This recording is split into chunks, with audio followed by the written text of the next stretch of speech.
বিসমিল্লাহির রহমানির রহিম। সম্মানিত প্রিয় ভিউয়ার্স, কেমন আছেন? আশা করি সবাই ভালো আছেন। আল্লাহ তাআলার রহমতে আমিও আলহামদুলিল্লাহ ভালো আছি। তো ফজর নামাজ পড়া তারপরে আইসা বললাম কই বাগানগুলা দেখে যাই কি অবস্থা। তো চিন্তা করলাম যে বাগানগুলা যেহেতু দেখাম তাইলে আমি শুধু একা দেখবো, আমার যে দর্শকবৃন্দ আছে, আমার যে ভালোবাসার মানুষগুলো আছে তাদেরকে একটু দেখাই। তো এটা হলো রাস্তার প্রথমেই আমার একটি বাগান। তো এই বাগানে অল্প কয়টা গাছ লাগাইছি, দেখেন এখানে গাছগুলো মোটামুট ভালো অবস্থায় আছে। এগুলো কিন্তু মোটামুট একটু লেট করে লাগানো হয়েছিল। তো এখন আমরা আইসা পড়ছি, তাই আমাদের ওই যে দেখছেন বাগানটা, পুকুর পাড়ের দেলের মাঝে যে বাগানটা, এগুলো এখানে অনেকগুলো গাছ আছে।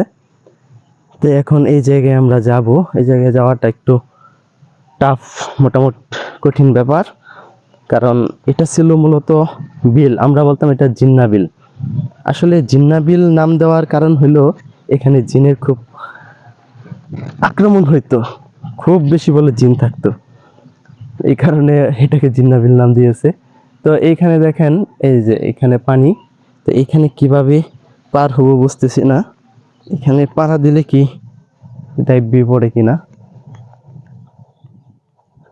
এখানে তো যাওয়াটা খুব কঠিন ব্যাপার হয়ে যেতেছে। যাই হোক, খাল্লা ভরসা। এইটা পড়ছি। এইখানে একটা কষ্টের বিষয় হলো যে এই জায়গাতে কিন্তু পানি প্রায় সমান সমান হয়ে গেছিল।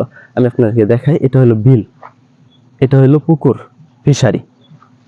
ফিশারির এই যে দেখেন এইগুলো হলো দেল, ফিশারির দেলের ওই পাশে হইলো ক্ষেত, ধান ক্ষেত। এটা মূলত জিন্না বিল আসিন, এটার নাম ছিল জিন্না বিল। এইটা দেখেন যে ফলনটা আসছে, একেবারে কেসি মাইরা ফলন আসছে, দেখছেন? দেখে দূরে থেকে দেখে, এই যে দেখেন, মাশাআল্লাহ, আলহামদুলিল্লাহ। কিন্তু এটা কেট ভাঙা হয়নি, উইরা গেলে একেবারে একদম পুকুরের মাঝে ফলন আছে। এ দেখেন, এটা বালা ফলন হয়েছে আলহামদুলিল্লাহ। এইখানে যে গাছগুলা আমার বাঁচবো আমি কল্পনা করতে পারি নাই। কারণ হইলো এটাই যে পানিটা এই যে এই বরাবর উঠে পড়ছিল। এই দেখেন, দেখেন আমি আপনাদেরকে, এই দেখছেন না, এই দেখেন এই পর্যন্ত উঠে পড়ছিল। এইখানে গাছের গোড়াতে যাইতে আর আদা তো না, আদা তো সাত পানি উঠলেই গাছের গোড়া দিত গা। তবে যে গাছগুলার গোড়াতে গেছে সেই গাছগুলা কিন্তু হ্যাঁ বাচ্চা হয়েছে না, মরে গেছে, দেখেন নেন। তো এইগুলো আমাদের ফলন মাশাআল্লাহ ভালোই হয়েছে আলহামদুলিল্লাহ।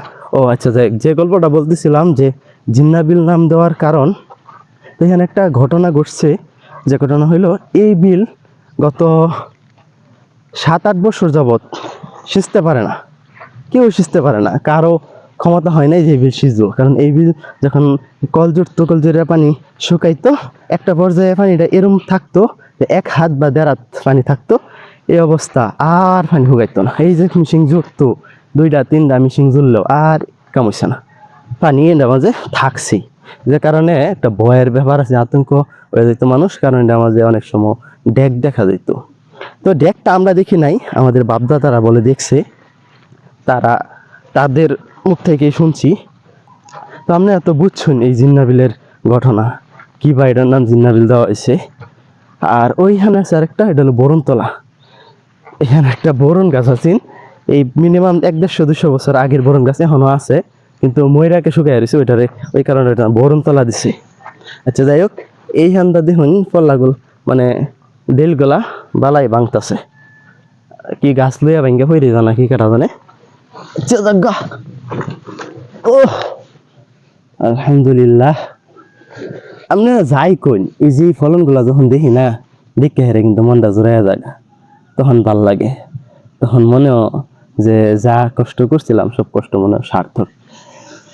সামনে যে গাছগুলো আছে এটি আরো অনেক চমৎকার। আজকে আমি আপনাদেরকে মিনিমাম আমার বাগান আছে 6টা বাগান, 6টা বাগানের মধ্যে 5টা বাগান আপনাদেরকে দেখায়।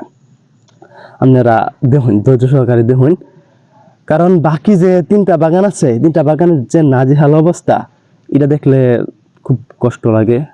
মানে আমার যে কষ্ট লাগে তা না, আপনারা দেখেও কষ্ট পাইবেন। কারণ এর আগে আমি ওই বাগানগুলো আপনাদেরকে দেখাইছিলাম, দেখছেন আপনারা, যারা যারা দেখছে তারা খুব দুঃখ কষ্ট প্রকাশ করছে আমার কাছে। তো আমার জন্য অনেক দোয়াও করছে তারা, তাদের কাছে আমি কৃতজ্ঞতা। তো আসেন এই গাছগুলা দেখাই। এই গাছগুলা দেখলে আসলে মনটা জুড়াইয়া যা। ভালো ফলন হয়েছে আলহামদুলিল্লাহ, শুক্রিয়া আল্লাহ তাআলার কাছে, বহুত শুক্রিয়া, অনেক অনেক শুক্রিয়া। এখানে উঁচা জায়গা ছিল যে কারণে এখানে প্রচুর ফলন আসছে। এই দেখেন প্রচুর ফলন আসছে গাছগুলাতে, মানে পেঁপে করে ভরপুর অবস্থা। এত ছোট গাছে এত পেঁপে হয়, অবাক লাগতেছে না ভাইজান? দেখেন পেঁপেগুলা, গাছ যেমন এই গাছটা কতটুকু হবে, 2.5 থেকে 3 হাত লম্বা হবে, কিন্তু এই গাছের মধ্যে কি পরিমাণ পেঁপে আসছে দেখছেন। এইখানে মাগো, গাছগুলা কিন্তু এখনো বেশ অনেক ছোট, অনেক ছোট।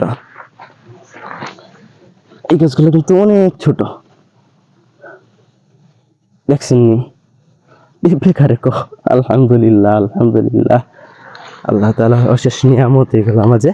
আর যে গাছগুলা মইরা গেছে এটা তো গেছি, এটা তার ফলন কেমনে দেখাম, ফলন দেখানো সম্ভবই না। আর মিনিমাম 10 থেকে 12 হাত হবে, 12 হাত গেলেই এই বাগানের লাস্ট মধ্যেই চলে যাব। তো এখানে কিন্তু রিক্সের বিষয়, যে কোনো টাইমে এই যে পার ভাঙে যে কোনো টাইমে পড়তে পারি। দেখেন, দেখছেন, খুব রিক্সের বিষয় এখানে, খুব রিক্স নিয়ে এখানে আসছি। এখানে ওষুধ দেওয়াতে কি পরিমাণ কষ্ট হয়, আর এই যে এইগুলাতে প্রচুর পরিমাণ সাপ থাকে, এই দেখছেন না, এই যে এগুলাতে প্রচুর পরিমাণ সাপ থাকে, দোরা সাপ। আর দোরা সাপের তো বিষ নাই, তা না থাকলে কি হবো, মানে যে কামড় দে, কামড় মাইরে আমার খলস নেগা, কামড় মাইরে একেবারে খলস নেগা। আমি হাইটে যেতে পারতেছি না, আপনাদেরকে ফলন কিভাবে দেখায়। আমরা কিন্তু পেঁপের একেবারে একদম লাস্ট মাথায় চলে আসছি, আলহামদুলিল্লাহ, শুক্রিয়া আল্লাহ তাআলার কাছে। এখানে আবার কলমি শাক আছে, এই দেখেন কলমি শাক, আপনারা কি চিনেন নাকি জানি না।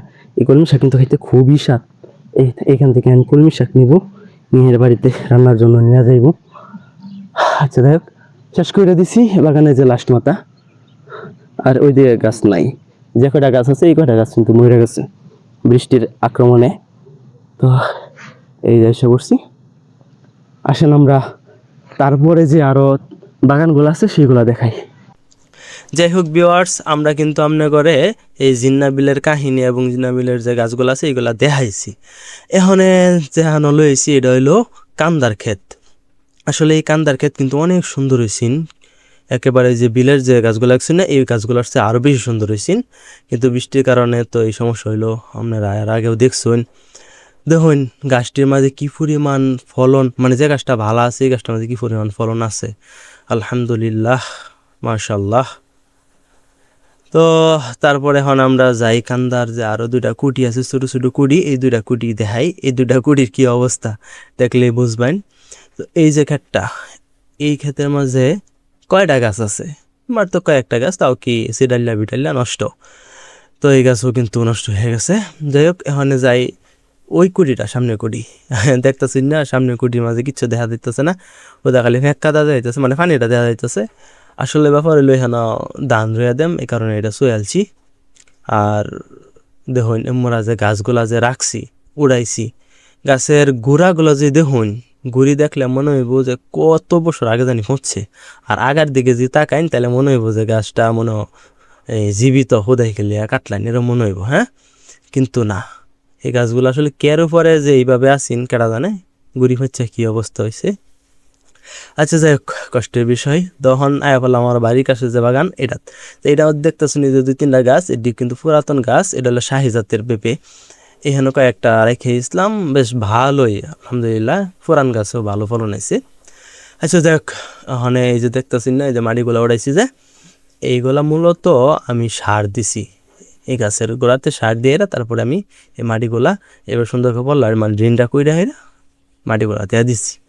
দেখি এইগুলা কি হয়, এগুলা গাছ যেহেতু অনেক ছোটো, ভালো হইতে পারে ইনশাল্লাহ।